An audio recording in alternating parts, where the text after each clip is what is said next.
How are you? I'm great, thank you. Very excited to be here at AmeriFest. This will be the third year in a row that we've been out here fighting for the country and bringing innovation, into the Yeah. marketplace. But Um, go ahead, yeah, go yeah. ahead. What do you feel in that Donald Trump is the new president in this country? Well, it's fabulous because Donald Trump represents some innovation and entrepreneurship, and he has been an entrepreneur since day one, and he understands that. So I like to start with really making the statement that this country was really built on two things: freedom and innovation.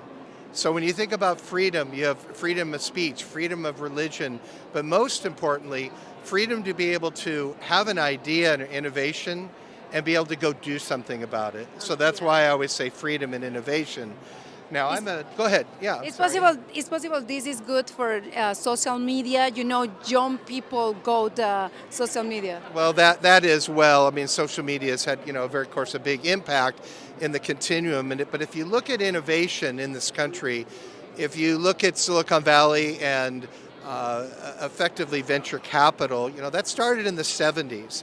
And that started in with chip manufacturing, and then of course that led into the personal computer, and then the personal computer led into the internet, and then the internet started to democratize information and knowledge. And then of course with that knowledge became internet and then became social.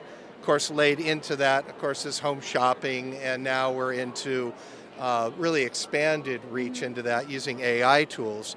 But what LabX represents, and our product is called Rubix, is the idea of being able to have a technology assessment tool that will allow any startup, any entrepreneur, anybody with an idea to be able to measure what they're doing and come up with a mathematical predictability of success. So if you think of it kind of like a combination of a Carfax, a FICO score, and a Bloomberg all rolled in.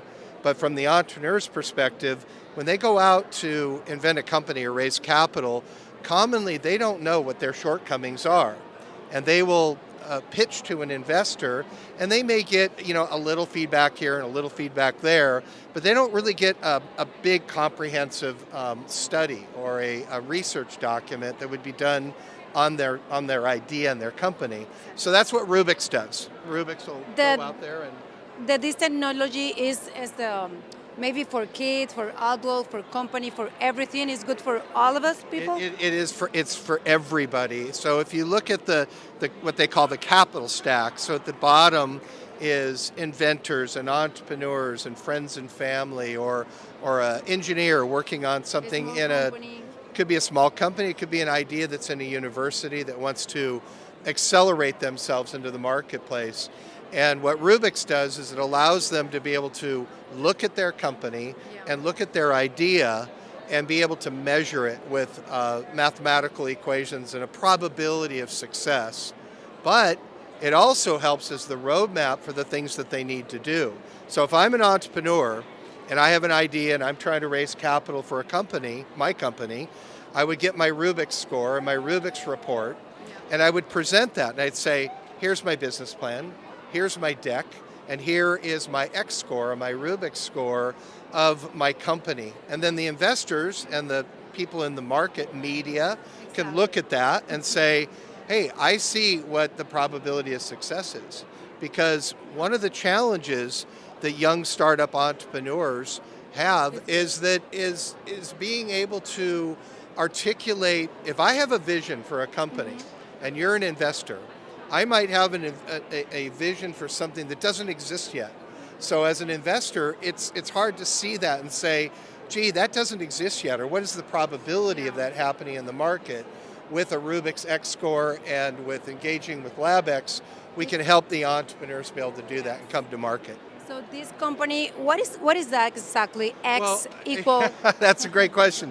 Our slogan is X equals question mark, and X in the world of math is the unknown or the unknown variable.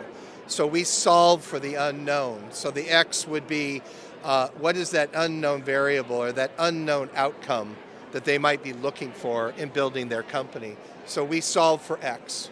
Yes, this company maybe is for success in your company. It's a 100% is perfect. Well, that's the whole idea. Is see in the valley of they call it the valley of death. In the world of startups, uh, it's about 1 out of 10 will actually succeed to be successful. So if we can have a predictable tool that will be able to measure the probability of success up front, or to be able to make those pivots to being able to make that product better, it reduces risk for the entrepreneurs, it reduces risk for the investors, and speeds the whole process up. And we need to bring innovation and jobs back to this country. So the idea of having a product where we say, here's a product called Rubik's, come one, come all of you people with ideas and innovation and dreams, well, let's measure it, let's bring it into the economy, because that's what this country was built on. And if you remember, innovation always started with one. There was one car, one hotel, one gas station, one fast food restaurant that grew And into you two put and the the money three. for this. And then the investors come in and back these companies, whether they be angels or early stage venture capital. We're effectively introducing a new asset class under the name of venture science. So if you think about the last 50 years of everything that has happened in the marketplace, we can now measure that in a rules-based engine and then apply that to theory of probability and theory of success and mathematical equations. So what sits at the top is venture science. That's kind of the category, if you will. Then right underneath that comes the product called Rubik's. That's the measurement tool. And then what comes behind that is the capital to help innovators and entrepreneurs grow. And we need to get more women in the business as well. I mean, that's a small percentage of the marketplace are women CEOs, but yet there are all kinds of success stories of great leadership, in the women side of the C-suite equation as well. So we'll see a lot more of that, particularly as we bring more tools into the market. So when in the administration Biden, somebody say, "Wow, the United States is very danger." No, maybe with Trump it's possible.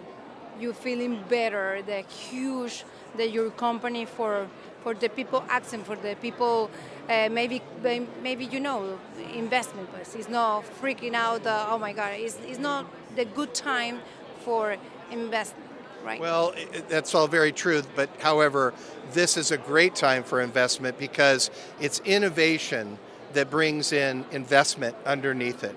And as long as there's an economy, a capitalistic economy that is growing on the idea of freedom and innovation, that's when the entrepreneurs are empowered to invent because they know the capital is there. The capital wants to come into the ideas because they know that the country and the administration and the idea of growth in this market. So this country was built on freedom and innovation, and that's why we had all of these innovative companies.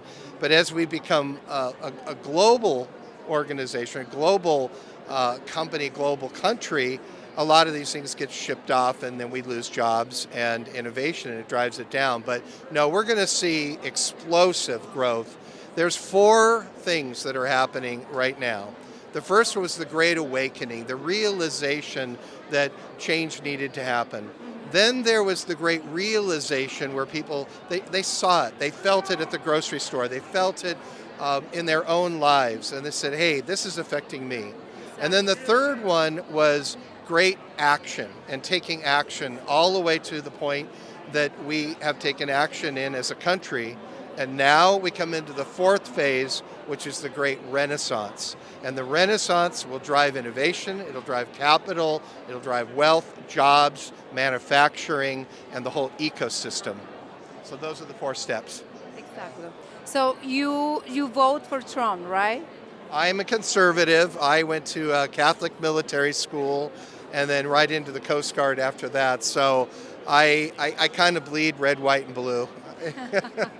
Before you maybe is a Democrat Well, or it's funny because I think we were all Democrats at one time. I know that The Democratic Party was really the party of the blue class and blue collar, workers. And I know my grandfather, and he was a steel mill smith, and Maybe my right mother. now is different, right? Yeah, it's shifting. It's shifting. But the reality is, I think we're really just talking about common sense innovation. I don't think it's really necessarily a matter of if you're far left or far right. Do you believe in freedom? Do you believe in innovation? Do you believe in entrepreneurship? And do you believe in having an idea and building your own company? And that's what the fabric of America was built on. So I think the timing and the uptick in the economy and with the new administration will be grand for this. You say that the freedom is very important, right? So my country is Venezuela. I'm born in Venezuela, so maybe I'm feeling the United States. I love United States, so I feel the United States is very dangerous because the socialists and communists and the movie the walk, the elite, you understand what happened exactly in Venezuela, for example, and Cuba and Nicaragua and the other country is very the danger, the Well, communists that's and because socialists. those countries don't push and support freedom of individuals and freedom of innovation. And that's what's made America great, is that idea that if I have an idea and I think it's a game changer, even if it's not a game changer, but I have an idea for something I want to do, and I have the freedom to be able to go do that. Now, in a lot of countries, you can't do that. The government is your partner. The government is controlling everything. And here in the United States, and that's what we were built on. If you look at the great areas of Silicon Valley and Virginia and Austin and Boston, Exactly. New York, Florida, I mean, it goes, San Diego. I mean, in San Diego is now the #2 medical device and biotech area next to Boston. So that's Yeah, all you're coming right. from freedom and innovation. Yeah. Thank you for all, Parker. Whatever you say, something maybe for Latino Wall Street. Well, it's interesting. That is such a growing market and a needed market. And I have a lot of my friends that are Latinos that have said, "Hey, I want to start this business, or I have this idea." And I always say to them, I say, you have a great advantage because you're bilingual, and you can join a company or come up with an idea, and there is a massive market and a growing market, and it is a culture of workers.